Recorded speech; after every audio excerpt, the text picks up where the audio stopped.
So, welcome. For those of you who don't know me, I'm Carol Egbo. I'm the historian for Oakland County Parks.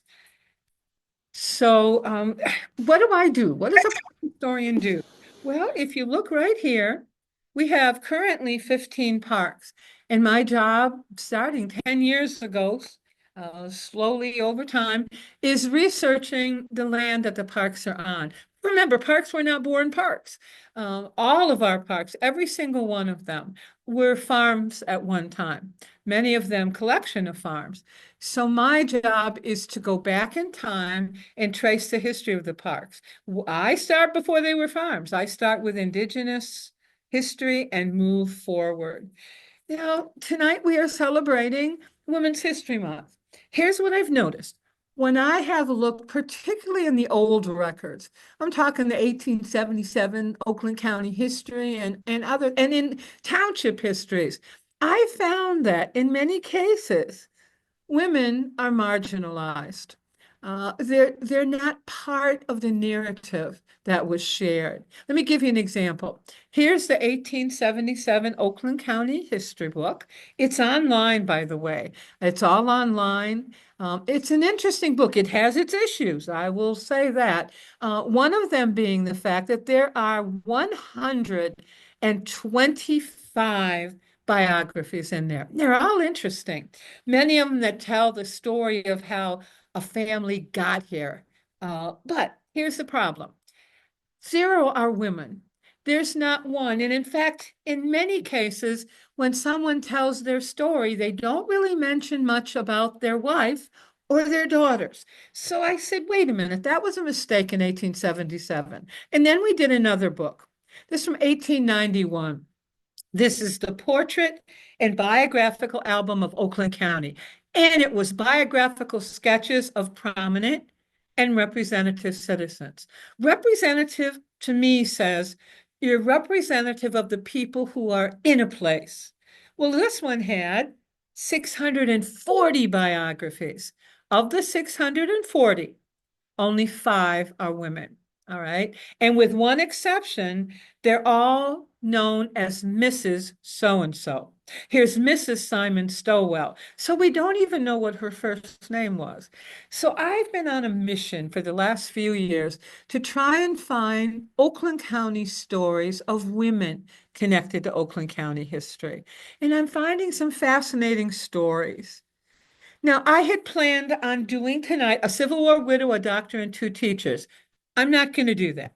Back in last summer, when I had to choose topics, I chose some women to cover. And then a couple of these I did in other presentations. So I said, no, I'm going to do different tonight. So I am covering instead a farmeress, a governess, and a freedom seeker, each of them with their own story. So let me start by taking you to Hollyoaks and Groveland Oaks. And story number 1, a resilient farmeress. I don't know how many of you had heard the word farmeress before. It pops up in the 1860 census, sometimes in 1850.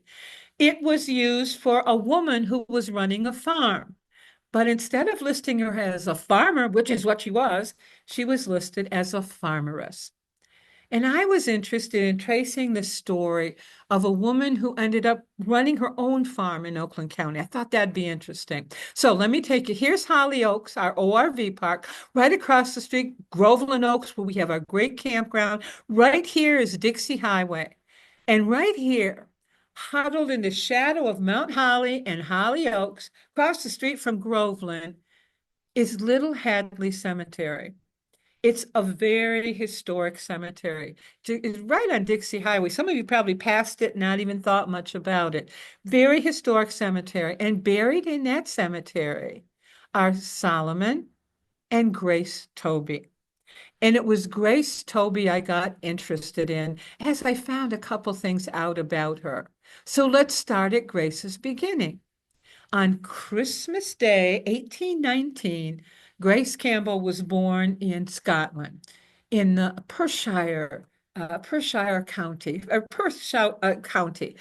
Shire is like the name for county, kind of right there in the center of Scotland. She was the daughter of Alan and Mary Campbell. Alan was a blacksmith. Now, in 1823, the family made the decision to come to the United States, and they traveled across the Atlantic from Aberdeen, and they landed in Halifax, Nova Scotia. And then from there, they traveled to New York City. So I learned just this week that a lot of people from Scotland, for some reason, came through Canada and then into the United States. So now they're on the second load of their journey.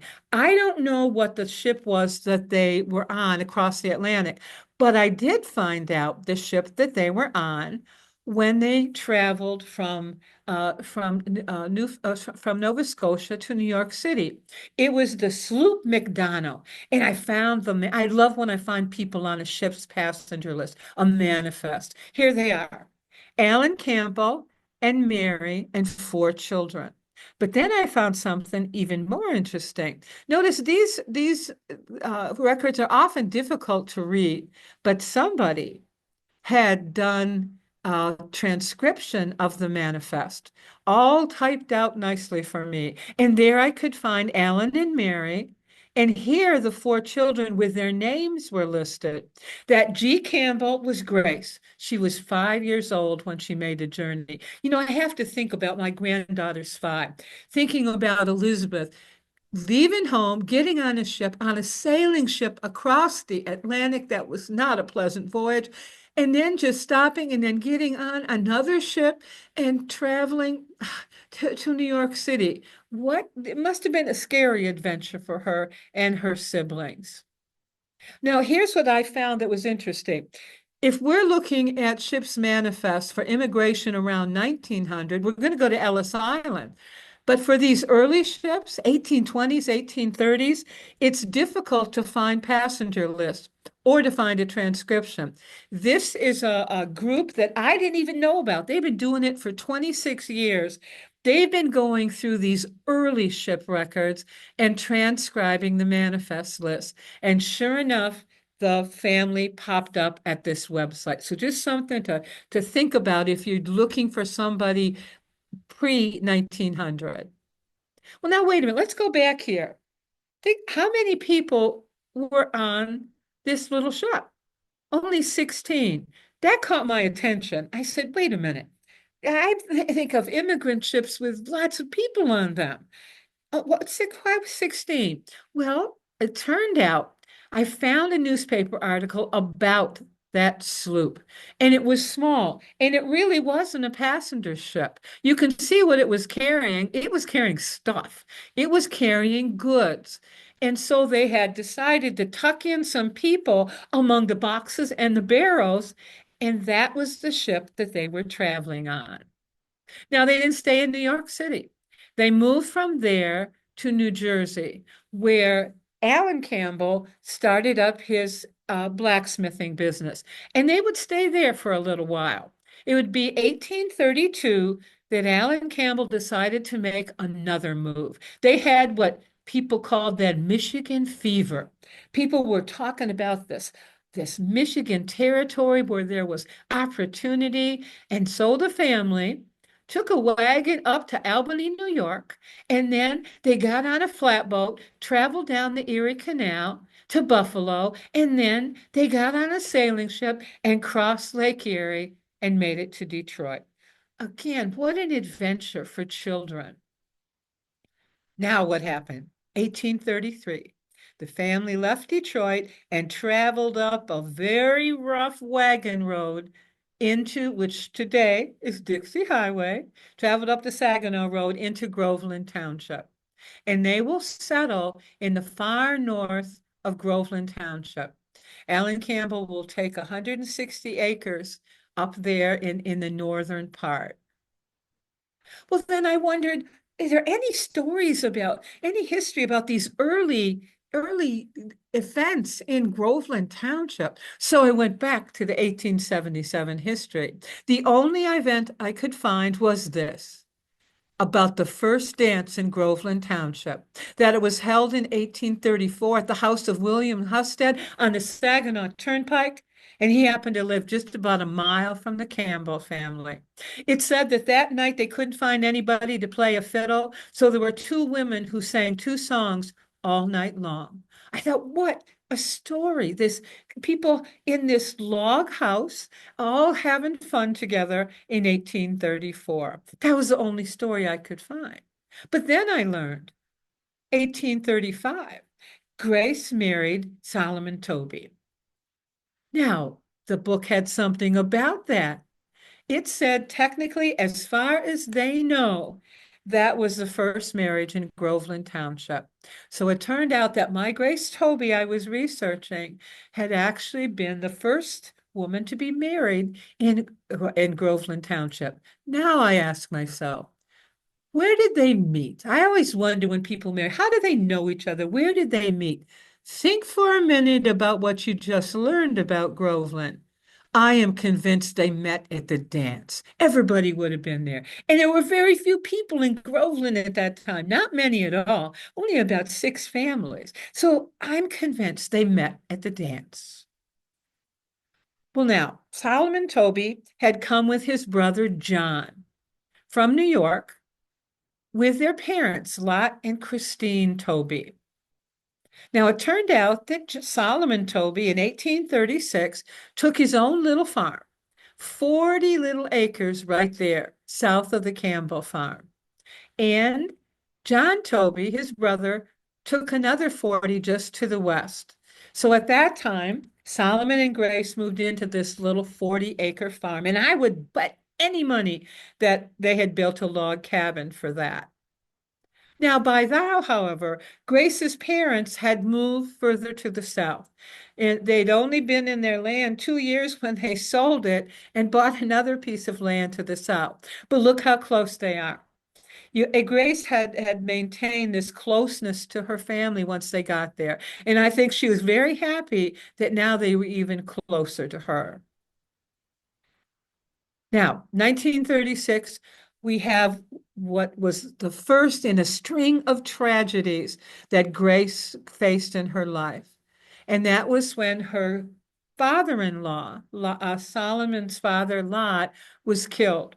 There's one tiny little reference to it. It's too early for death records in Oakland County.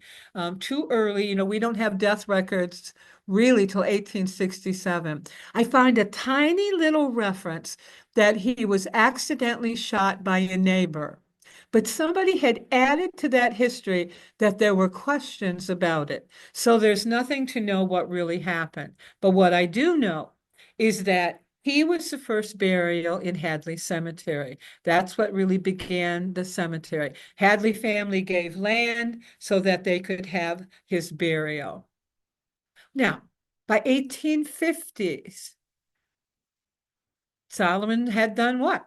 He had expanded. He and Grace had expanded their farm from 40 to 160 acres, and they'd had 9 children. So again, we think about Grace. In this short time, she's had 9 children. So now she's taking care of 9 little human beings. And then in 1854, her parents decide to move. Alan and Mary Campbell make the move to Detroit. The family history suggests that he thought he'd have more opportunity as a blacksmith in Detroit than he would in very rural Groveland Township. So they moved to Detroit. And Grace didn't leave a diary, but you have to think how hard that was. Think about this. This is 1854. You and I out here in Oakland County can get on the freeway and be in Detroit in 45 minutes unless it's rush hour. But imagine how long it took then. We're talking 12, 14 hours. So she probably, after they moved, didn't see her parents right away. And in fact, I don't think she saw them at all. And that's because on July 4th, 1854, the year they moved, both of them died on the same day of cholera. That was a cholera epidemic in the Detroit area during that year, and both of them died. And the family apparently did get message of that. Now, they weren't buried in Hadley Cemetery. In those days, the moving remains that far was just not done. My guess is that they're buried in Elmwood Cemetery, that huge historic cemetery in Detroit. And here's why I think so. In the back of Elmwood is a place called the Stranger's Ground. That was the place they buried people who died during an epidemic. So I'm convinced the records are very poor there, that that's likely where her parents were buried. And then that same year, Christine Toby died. So now she'd lost both her in-laws. And of course, John was buried in Hadley Cemetery. So once again, she goes to a burial there. And then, just a couple months later, still 1854, John Toby passes away. And once again, the family is back at Hadley Cemetery. And then in September of 1856, just 2 years later, Grace would really then hit the tragedy of her life. And that was because in September, within 5 days of each other, three of her children and her husband, Solomon, passed away. I mean, it's hard for me to even imagine that. Literally within 5 days, one after another. Imagine funerals there because they probably were all buried on the same day. It's hard to imagine how Grace recovered from that, but she did. Now, what did they pass away of? We're lucky. There are no death records there, official state records, except Hadley Cemetery has cemetery records. They're the best records I've ever seen of a small cemetery. And they listed the deaths of the Toby family and the cause of death, which was diarrhea. Now, that was only a symptom of something else. I'm pretty convinced it was actually dysentery. Dysentery was a huge problem at that time. Dysentery was caused by contaminated food or water, and it was highly contagious. Those are the kinds of things that spread through a family. If we look at the leading causes of death in 1850, dysentery was number two. And that's how it often got listed as diarrhea, but technically it was dysentery. Well, now, she's 37 years old. She's a widow. She has six children to take care of, and she's got a farm to take care of. And I was wondering, all right, let's see 1860 in the census. And there she was, Grace and her six children. And here's where she's listed as a farmeress. Now, she's running a farm. Did she have help? Well, yes, she did.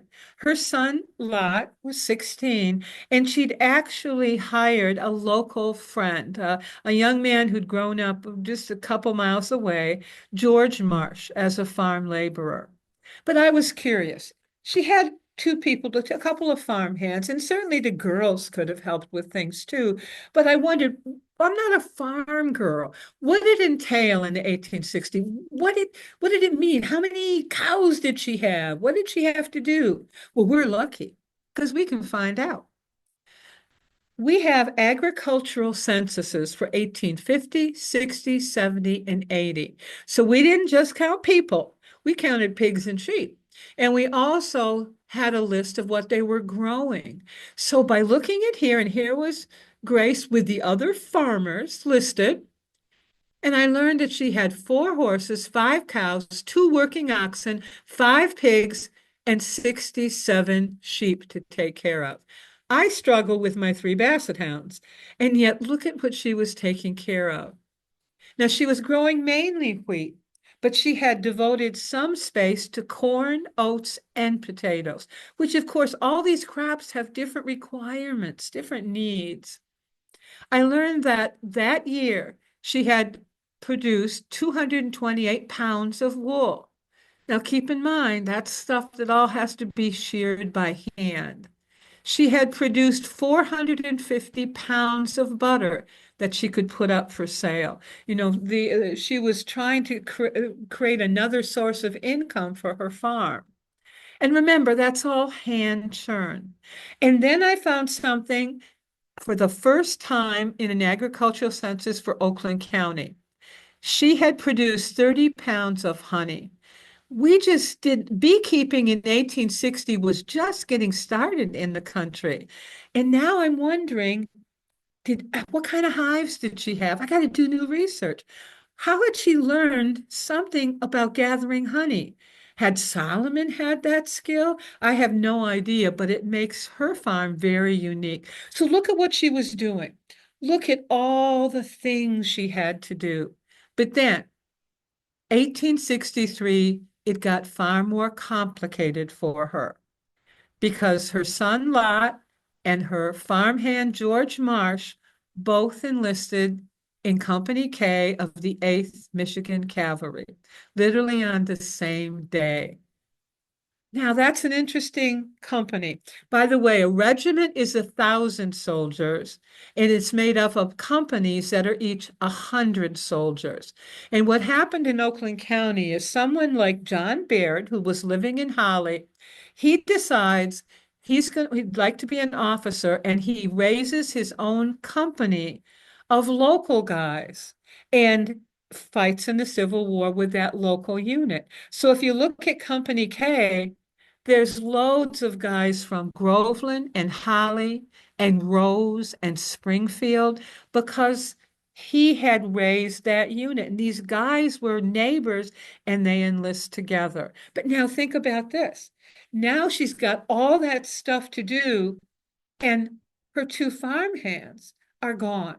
Well, wait a minute. She could just hire some farmhand. That was another problem women had when they lost a husband or sons that were fighting in the Civil War. There were no farmhands left. We had a huge number of men who enlisted from Oakland County. So there weren't those people to hire. And then it got even more difficult for her because in August of 1864, both Lot and George Marsh were captured and sent to Andersonville prison. So she would have got a message that her son and George Marsh had been in prison. Now I have to tell you, Anderson prison had a horrible reputation for obvious reasons. When families heard about that, it was like a death sentence. It was essentially she must have decided she was never going to see them again, that they weren't coming home. Now they were fortunate because they did survive. There were Andersonville prisoners who came home, many of them with disabilities, but the two of them made it home. And then by 1870, George Marsh became an official member, not just a farmhand for the Toby family, but he married Christine Toby, one of Grace's daughters. Now, what about Grace? 1870, she's running her farm, and you'll see her son and one of her daughters, Barbara, are living with her at that time. 1880, wait, did I skip? Hold on. Hey, there we go. 1880.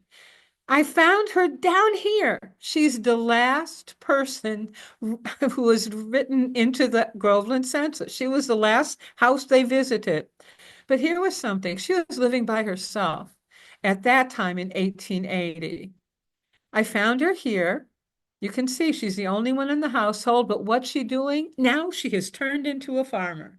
So she was running her farm by herself, except she was here. She still had 138 acres to farm. There was a very, very wetland type lake there. But look, right next door was Lot Toby. So she did have her son next door, but she was maintaining her own farm.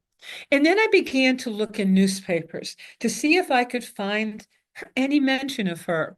First one I found was when Grace Toby's barn was unroofed by a cyclone. She seemed to be plagued with bad luck because a tornado had come through and taken the roof off her barn. And then I found several entries where she struggled with health issues. Pneumonia, one that just said bilious fever, another one that said lung problems. But every time she bounced back. Each time I found something about her health, she bounced back. And so there were messages also about her visiting her children who had moved away. Now, 1896, on the 1896 map, her farm now was only 50 acres. And that's because the Bowron family was on the other part of it. But that was her family. George Bowron had married Elizabeth, another one of Grace's daughters. And on the other side of her, Lot Toby. So there she was, kind of tucked in beside her family. And when we want to think about how did she bounce back, why was she resilient? She'd lost a husband and three children. I think you're looking at the reason. She always had family close by. And so even though she lost her parents, she always seemed to hold tight to family.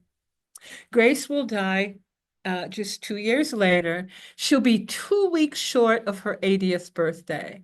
And her cause of death was listed as disease of the heart. And I thought about that for a minute and I said, she had sure met some heartbreak in her lifetime, but she's one of the most resilient people I've actually read about.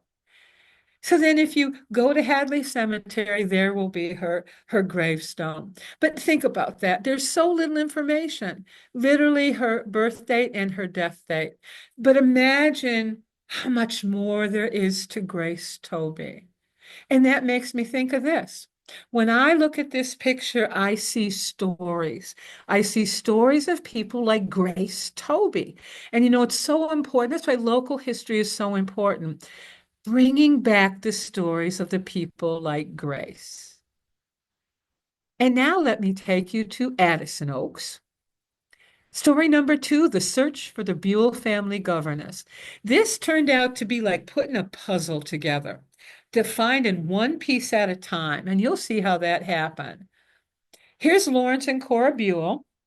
1927, they decide, wealthy Detroiters, to do what some other Detroiters were doing, buying land in Oakland County and building a summer estate. It looked like this. It's Buell Mansion, Oakland County Parks. We still own this building. When they moved in, they had 3 daughters. And I noticed on the blueprints for the house, they had 3 bedrooms, one for each of the children. But then at the end of that corridor was a governess's room. Looks like this now. I became obsessed with finding the governess. I had learned a lot about Lawrence and Cora Buell. There was lots about them. But I was curious, who was the governess? Who was taking care of their children? How could I find the governess? Well, I started in the 1930 census.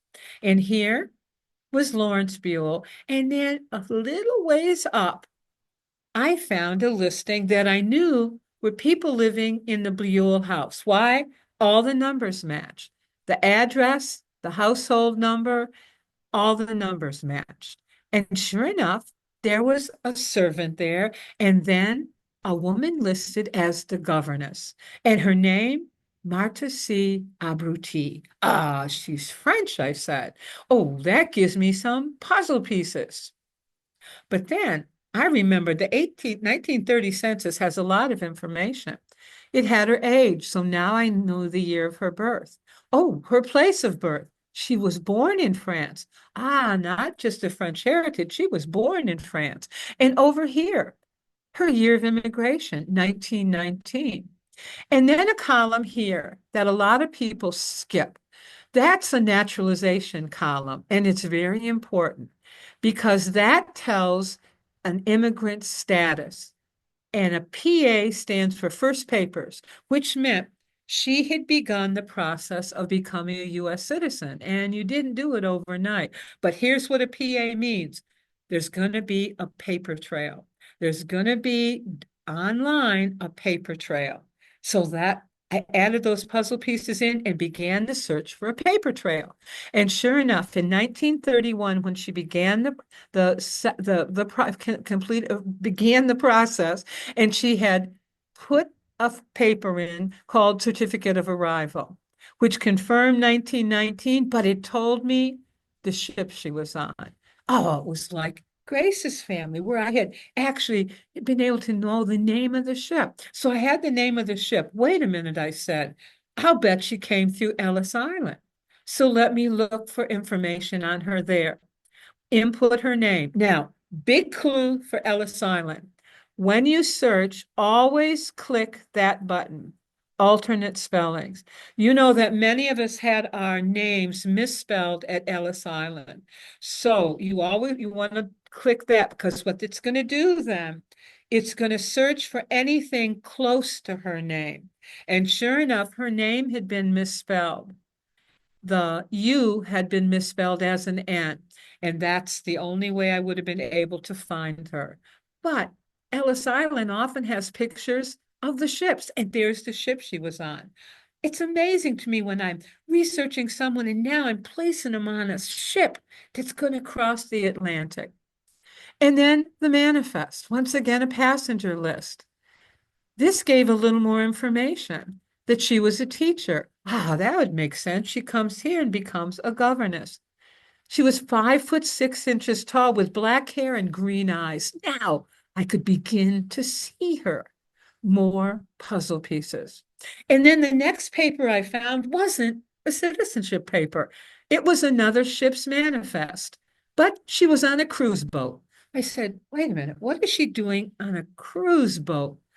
Well, it gave some information. She was a governess. Aha. And she was living in New York City, which told me at that time she had left the Buells and she was traveling on a cruise ship with a family where she was the governess.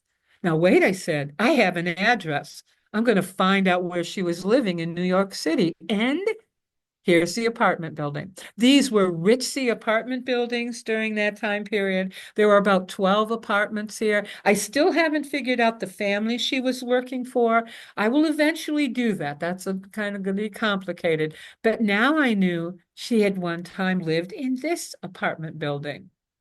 More pieces of the puzzle. And then I found the petition for naturalization. It's one of the last papers that you file. I found her here, but wait, she was now living in Flushing, New York.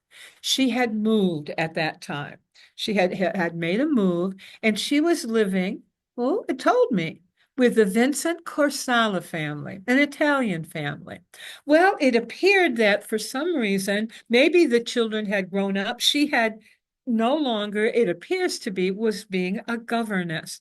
But wait a minute. I had to find out who Vincent Corsala was. Well, I found the house. Now it's been modified a lot. It's a tiny little house. So I was curious. The Corsala family, certainly she wasn't working for as a governess. It must just have been a friend. Well, it turned out Vincent Corsala played bass fiddle in an orchestra, and his orchestra played on cruise ships. Now, I'll bet your brain is doing what my historian brain was. Now I imagined her on a cruise ship. She meets Vincent Corsala and his son, who also played in the orchestra, creates a friendship, and later, when she needs a place to stay, she stays with the Corsala family. Oh, wait, we got one message here. You've reached the recording limit for your plan. Anna, that shouldn't be it. We have unlimited. Nope, that was somebody else, I think, recording. We're still good with ours. Oh, good. Okay, I just want to You're make all sure. set. Yep. Okay, because I said, no, did we get a cheaper version? Okay, we're fine. Oakland County Parks has an expanded version. 1936, this is her last form for citizenship. It's the last piece, but she needs a sponsor. Somebody has to attest to her character. And who was it? It was Lawrence Buell. Now, she had left the family 5 years before, but she must have stayed in touch, and they must have been impressed with her and wanted to help her become a citizen. So he will sign the papers and give me more clues that she came working for them in October of 1927. So that governess room had been designed for her, and she stayed till 1931. Her last her oath of citizenship, and in 1936, she became a U.S. citizen. But I couldn't let her go. I had to keep finding for her. I had puzzle pieces, but missing. What happened to her? Well, 1944, I found her in San Francisco, and she was working as a bookkeeper. Why did she go cross country? I have no idea. You know, records like this don't tell you why, they just tell you she's in San Francisco. And then I found a picture of her, a photograph, Marta, and Raleigh Dampier, who was her husband. She had married in her 50s. She was in Gilroy, California at the time. I even found her wedding announcement. It was 1947. He was 62. She was 56. More puzzle pieces. And then I looked and found his grave. He died just 2 years later, 1949. That must have been very hard. You know, she had been kind of on her own for a very long time. Then she had married, and I found out that he had children. So she finally had stepchildren, children that she had in her own family. Now he's buried in Santa Clara Mission Cemetery. She died in 1951, some 2 years later. I don't have a death certificate for her. I don't know what happened to her. I can't find that yet. Now, the problem is, where's she liable to be buried? Santa Clara Mission Cemetery. She just has to be there. Except I can't find her there. Now, you know, I use Find a Grave that some of you are familiar with. And it's sometimes people are missed. I'm convinced she has to be there. I'm going to have to hope some friend goes to Santa Clara on something and will go to the cemetery for me. Or someday I will wander out their way looking for her. Because to me, when I'm researching a person, I need to see where they're buried. That's kind of that final piece. The last paperwork I found, last will and testament, which said, I do declare that I am the widow of Raleigh Dampier and that there were no children, the issue of said marriage, nor have I ever had issue. I have no near relatives. So really it appears that she was the only one who came from her family. Of course, she never had children of her own. But then she added, but I am closest to my stepchildren. And the little that she owned, including a special Bible and some books and some money, probably maybe perhaps from his insurance, and a little house, she would split between her stepchildren. So more pieces. But like any story in history, missing pieces. And so you always have to go back. You know, I've been working on Marta for over about 4 years now, but every now and then, and this was last week, I went to look again, and a new record was there. This is her birth certificate from France. So look at the information there. There's a lot of information on this certificate. I have a slight problem in that it's in French. So should any of you in the audience tonight read French, please let me know. As if not, I'm going to have to find someone because I think I'm going to have some interesting puzzle pieces here. And so now when I think of the governess's room, I think of it as Marta's room, not the governess's room. And now I have pictures of her over time. Last story is going to take you to Pontiac Oaks. It's our newest park. Used to be the old Hawthorne Park. We're putting in new docks there, some trails there. It's going to be a beautiful park.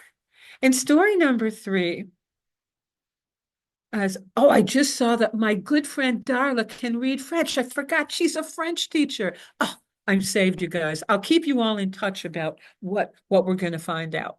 The story of a courageous freedom seeker. Well, now the stories you've heard, Grace and Marta were immigrants to the United States, but we also have people who move within the United States, sometimes with other folks. And the Underground Railroad is an example of that. People who are moving in a major movement from one area to another. And we know with the Underground Railroad, that was freedom seekers, people who'd been formerly enslaved, who were trying to move from the South to the North to get ultimately into Canada by way of many of them through Michigan. And we know that there were people who helped them along the way, anti-slavery people, abolitionists. And there were places that were involved, where people were sheltered. Now, I've been doing research on the Underground Railroad for quite some time now, but I began in the last 3 or 4 years to be more focused. And that's when I've learned about Mary Parker. Here's Mary's grave. It's unmarked. It's in Block 4, grave 138. And I learned that Mary Parker was enslaved in Wood County, Virginia. And I found it totally what historians live for. I found that someone had written their autobiography, a freedom seeker, someone who'd been enslaved, utilized the Underground Railroad, and written an 8-page autobiography. And at the time, I didn't know anything about them, but I began to read it. And it said, I was born in Western Virginia, 1835, lived there as the slave of Benjamin Cooper. Wow, I said, someone's going to tell me a story. I have the place, I have a year, and I have the enslaver's name. But it got better. Here in Pontiac, Michigan, I formed acquaintance with Elder Warren. Wait, I said, this is someone who made it from Virginia to my hometown. This is a story I've been waiting for.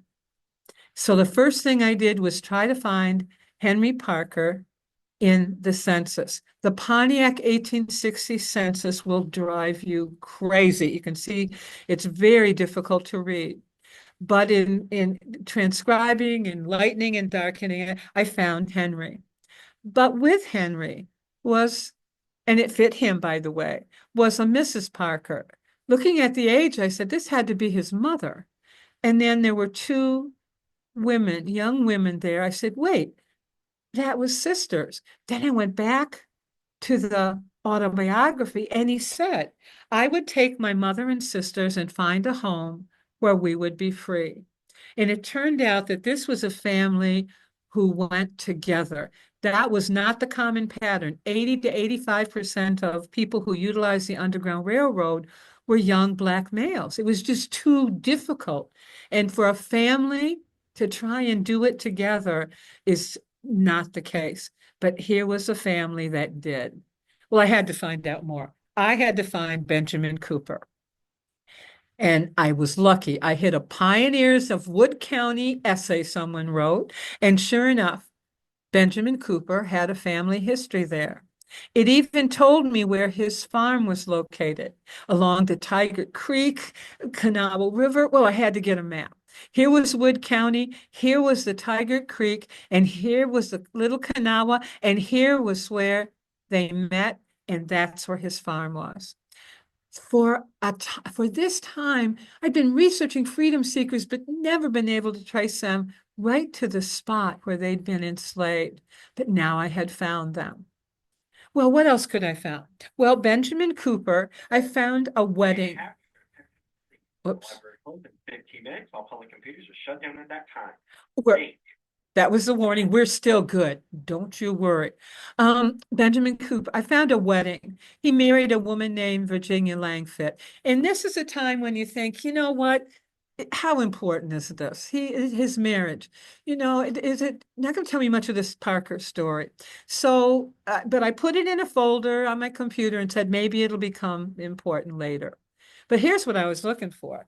The 1840 census, which has white people on one side and enslaved people on the other, and free Blacks are on the other side. And there was Benjamin Cooper, listing that he only enslaved at that time one male under 10. That was Henry Parker. Now I had found Henry Parker right on a census record. I went to 1850. Here was Benjamin Cooper. And here in the household, there was somebody live. Oh, Kenzada Langfit. I said, who is that? Remember the wedding announcement? That was his mother-in-law. She's going to become important in just about 1 minute. Now, in the 1850, the enslavement records are separate census. They look like this. It's the 1850 Wood County slave schedule. And here was Benjamin. And at that time, one enslaved male, age 14. Well, we know who that is. That's Henry Parker. But wait, there was a problem. His mother and his sisters went with him. All right. They were enslaved, but where were they? I wondered, and then I went back to this record and noticed underneath him was Kenzada Langfit, his mother-in-law. And sure enough, she had enslaved three females, and look at their ages. That was Mary and the two daughters. If I hadn't have found that wedding certificate, I would have never known who she was. I would have never been able to put the piece together. So amazing. Now, well, what about their journey? October 22nd, 1859. They leave at 1 o'clock in the morning. Of course, you're going to travel at the dark, and they cross the Ohio. Now, what did that mean? Here was Ohio, and the state of Ohio. Here was where they were at. Here's the Ohio River. Now, they would have had to travel likely up the Little Kanawha along a bank to the Ohio, and then they crossed it. Henry doesn't give details, unfortunately, but we do know that they crossed. Now, think about the Ohio's a big river. They were crossing at night. How on earth did they have gotten across? Well, it turns out that in that area, there were lots of boats, and there are a few captains who were ferrying freedom seekers from the Virginia to the Ohio side. And there were people on both sides who assisted in that process. So they likely were ferried across. Once they crossed the Ohio, according to Henry, they had two more rivers to cross, the Little Hocking and the Big Hocking, but they were on their own. He said there was no one there to help them. How do you cross a river like that? African American enslaved people didn't learn to swim. So how did he cross? Well, he tells us this time. I waited and carried my mother and sisters across on my back. So he took his mother over, waded back, and then did that two more times for his sisters. And then they realized they could hear bloodhounds behind them. And then what had turned out to be the Benjamin Cooper and Kenzada Langfit had sent people after them to bring them back into Virginia. And he talks about keeping just ahead of these people who were there to bring them back, being hidden in wagons and being hidden in barns. It's the Underground Railroad story from the telling of someone who experienced it. Slowly, they made their way across Ohio. And then he describes how cold it was. He describes the frost and the snow and the winds and the fog. And there they are, they're being helped, and then they're on their own, and then they're being helped. And he says several times, we wanted to give up, but we just weren't going to do that. They make their way up into Oakland County to the little town of Franklin. Now, most of you know Franklin because of the cider mill. It's a very historic little town, great historical society. It's a fascinating town. And there, they stopped at the farm of William German, and he allowed them to stay on the farm. He had a little tenement house. He let them stay during the winter time. So they stayed in that house, and he had Henry work in exchange for the paying of the rent and enough money to buy some food for the family. Now we want to think about, where was that? It's right here. It's technically in Farmington Township. West Bloomfield is right to the north, and then to the east is the little town of Franklin, which sits on the Southfield and Bloomfield border. It's like four townships come together there. Now think about William German. Would we say he was a conductor, station master on the Underground Railroad? Well, you got to think of this. It was 1860.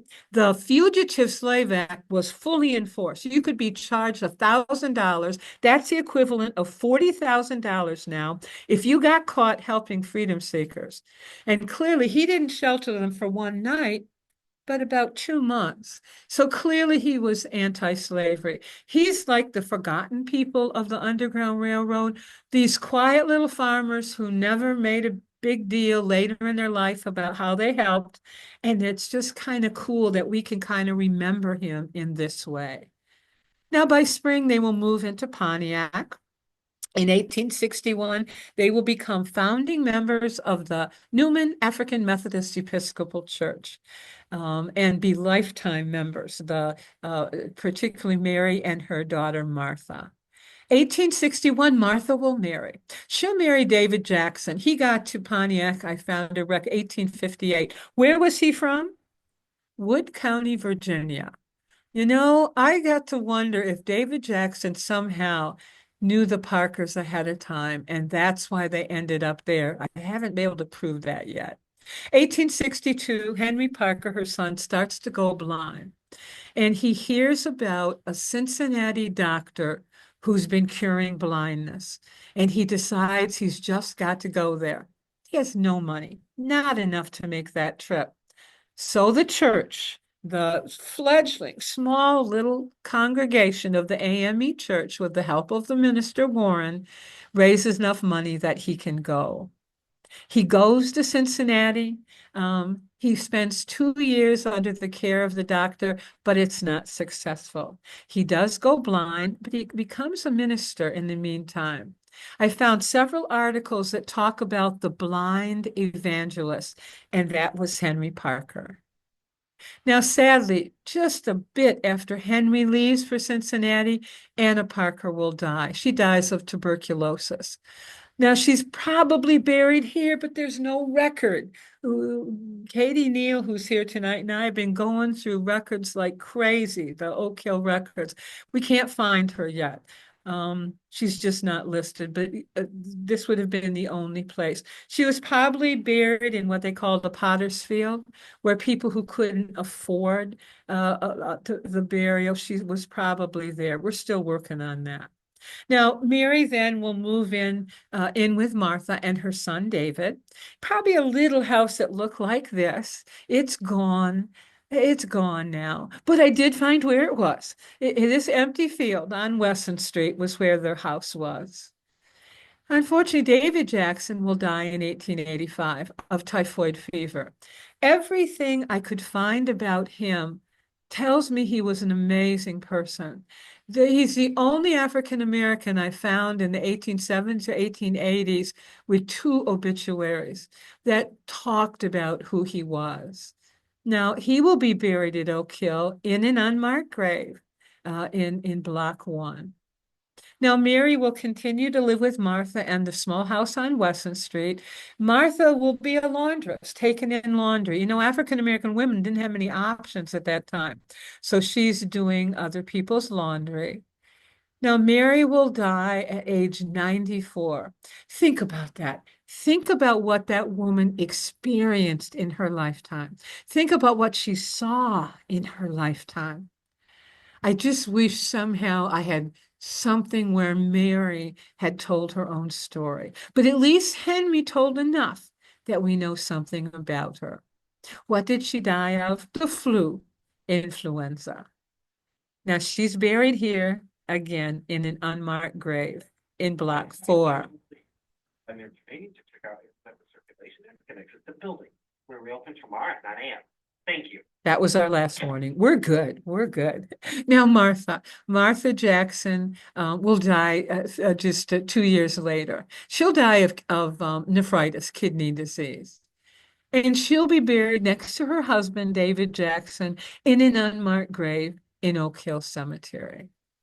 But what an amazing story. 8 little pages. This is what historians live for, finding a document like this and being able to go back and put the story together. So you have a farmeress, a governess, and a freedom seeker. And these are the stories I think we won't remember. These are amazing people. These are the stories that enrich. This is local history at its best. Now, I will tell you, my April will be the last one until September, and I will be doing a dead cow, a mastodon, and a historic house. I'm going to cover the history of 3 of our golf courses. I think you're going to find this one fun. And an invitation. May 14th, we are going to celebrate the 100 years of Glen Oaks County Park. Well, not our park, the golf course there. It's turning 100. And we are going to hold it in the clubhouse, which is our only Michigan designated historic site that's on parkland. So Anna will put my email and also phone number in the chat for information if you need to contact me about something or if you are interested in attending that event. It's going to be so much fun. A gourmet buffet dinner. I'll be doing the history of that area, and we're going to be doing some miniature golf, and it's going to have a roaring 20s stand. So I hope some of you can come. Now we are running a little tight. Let me stop sharing. But in case anyone has a question, you just have to ask. And if you have a question and we run out of time before they toss me out of here, feel free to send me a question. Email me. I get lots of them and I love answering them. Anybody with anything? Well, thank you. Thank you for coming to enjoy history. You saw 3 parks tonight. We got 12 more cool ones, and every single one has loads of stories. So I hopefully will see you in April when we're going to look at our golf courses and what they started as. Thank you so much for being here tonight.